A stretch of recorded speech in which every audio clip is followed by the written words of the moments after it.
Welcome back. This is jumping back in time slightly to round about the end of October. I've been asked to explain the Libra Scorpio cusp. I think I did it before, but hey, let's do it again. It's a bit of fun because it involves somebody who is in third decan Libra here, and it involves somebody else who is right on the cusp down. So it's right on the cusp between Scorpio and Libra, air and water. So somebody is very safely in that energy, and somebody is within, on the cusp. You take it 1 or 2 days either side. This person is on that cusp, so they're straddling both.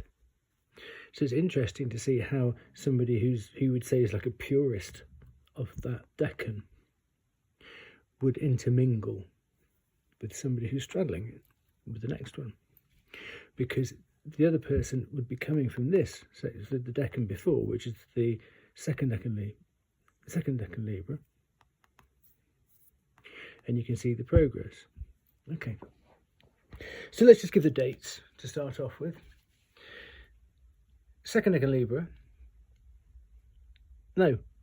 third decan Libra is the 13th of October to the 22nd of October. So anything 21st, 22nd, 23rd, 24th of October is regarded as on the cusp, but definitely 21, 22, 23, 24.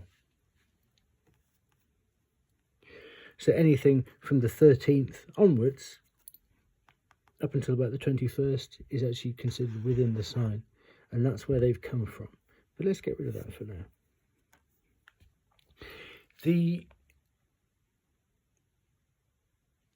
court card, which is associated with Libra, is the Queen of Swords. So you would expect, in a textbook, you would expect the Queen of Swords to be lined up with Justice there, which would then move into the Knight of Cups here. But it's not that clean cut, I'm afraid. They're a bit tricksy with this one. The court card always shufties across a decan. So that's why we'll just put that back there for a sec. So the Queen of Swords goes off the Queen of Swords goes off the boards there. So both of these cards, one person is Four of Swords, Knight of Cups, Justice. The other person is Cusp, Four of Swords, Five of Cups, Knight of Cups, Justice, Rebirth, transmutation.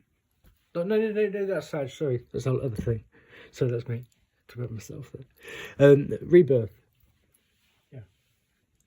The butterfly. So, what else is going on here? Let's have a little look-see.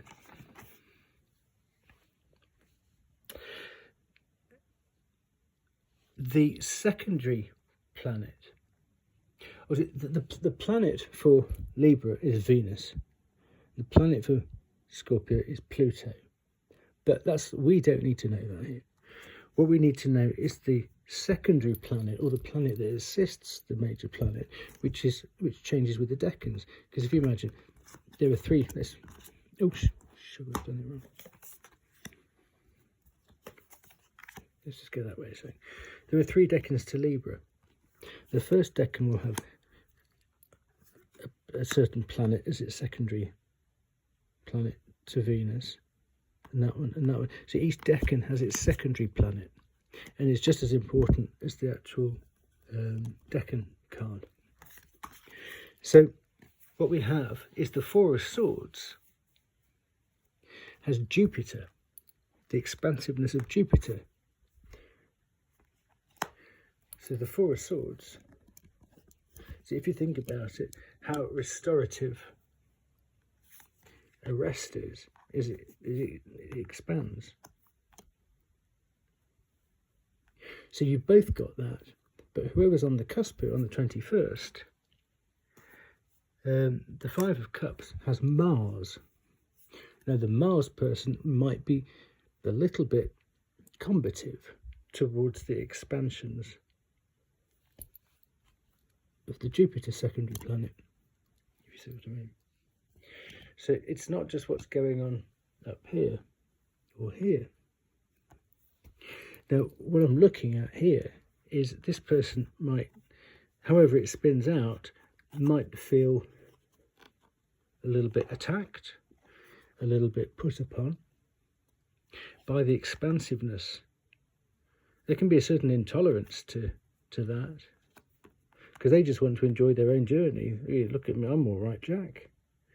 But I'm guessing that the person on the Scorpio cusp will be more sensitive, because this is much more air. So, I've often thought as air signs is, if you imagine, what was his name? Was it Houdini? Whoever it was, anyway. If you imagine the Niagara Falls goes down like that, and somebody doing a tightrope walk across the two. At this side of the falls, they're going to be, oh yeah, ha, ha. Once they got on that tightrope, they are so focused, they have to be, until they get to the other side. Then they jump off and go, oh yeah, ha, ha, wasn't that great again? So, but this is what air signs do. They are fluffy here, then they go into their own underground kind of, okay, my way, the highway. Then they bounce up and go, oh, ha, ha, I'm back again. And everyone seems to, everyone's gone home because they think, well, you haven't communicated. And they say air signs are so good at communicating things. Well, maybe they're in their own head to themselves, but not always to everybody else. So this person here is going to be much more emotional about the non-communication of this air sign here. And sorry to say this, but Libras are quite good. They're quite well known for leaving important bits out or being slightly ambivalacious with their communication. That's not a criticism. It's said with love and plenty of experience. But what I'm guessing here is that the expansiveness of Jupiter will just shake it off and go, oh yeah, well, whereas the Mars here, the Scorpio side, is going to be marmalised, très marmalisé by this a bit more. So if you're going from this restful state or this blissful state on the cusp into marmalisation here, I mean, this is a lovely card. It's a lovely restful card.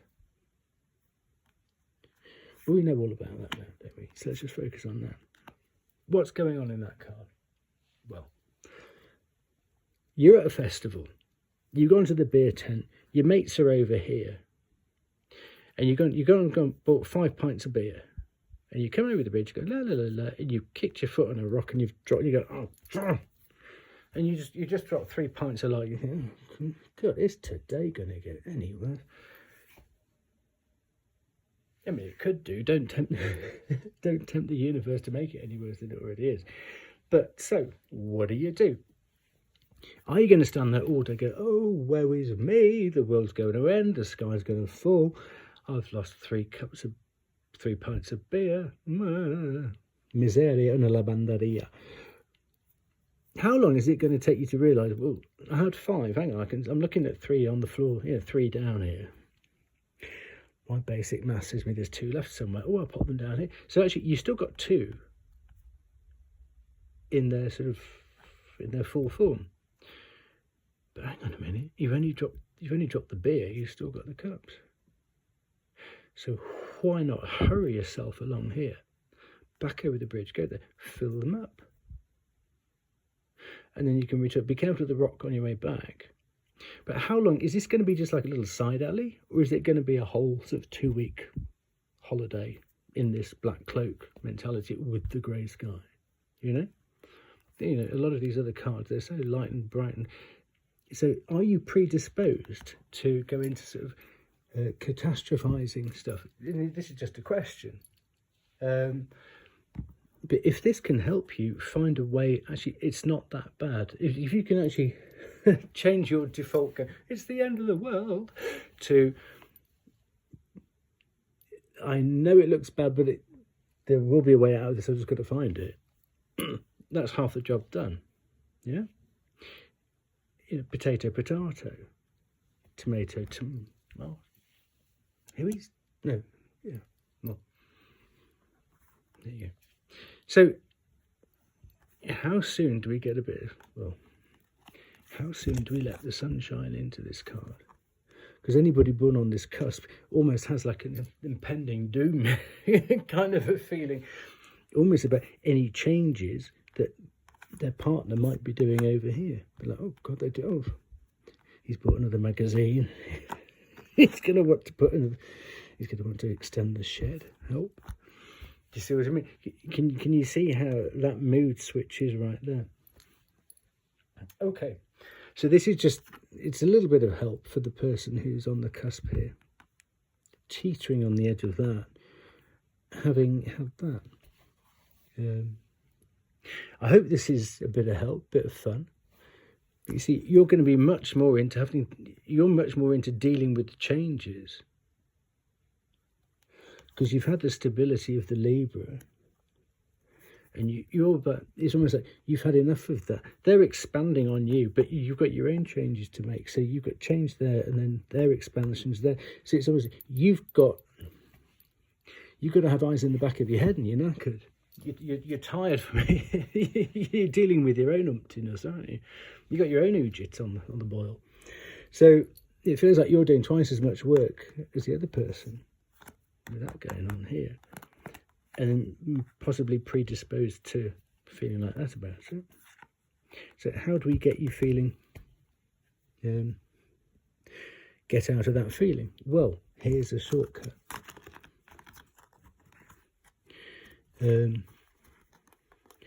Because partner A has got Jupiter, Wheel of Fortune cards, let's look at which other cards in the tarot are linked with that. And I had them a minute ago. Well, let's look at yours then, because they're right here. Oh no, I've got them. They've reappeared. The pixies have brought them back.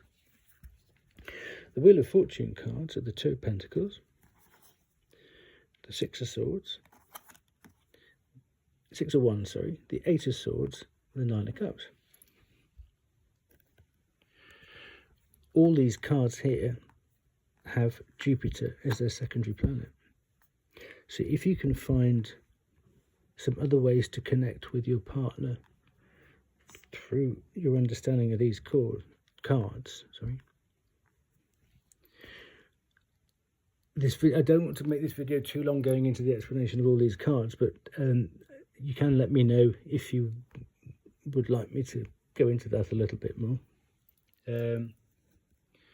So based on this and its ruling, sort of the dominating planet, it opens you up to these other four energies. I mean, I would say maybe those three, with an understanding of what their triggers are, because that's all about them being triggered. So can you help your partner out of their triggers by tapping into one of those, which is their natal Jupiter? Okay, so let's put them away, because we've done them now. Back on you. Your other cards are the Three of Pentacles, Seven of Wands, Nine of Swords, Ten of Cups, Happiness of Happiness, and the Two of Wands. So they should be looking to tap into you, to support you in these areas, because what I'm trying to say is here, that and that. If you have got a predisposition to catastrophize, I'm not saying that you have, but if you have, you can quite easily find yourself slipping from into nightmare. And you'd be begging, you'd be screaming out for your partner to come in and help you and support you, Three of Pentacles. But are they doing so? Because they could bring you from the Nine of Swords to the Ten of Cups quite easily But are they doing it? Are they playing their role as a partner to protect you and help you see the brighter side? Who knows? I just wanted to do a flavour of this for here. But I'm sure you'll let me know, the person involved, if this has just shone a bit of a light on things for you. Okay, Happy New Year. Take care. Lots of love.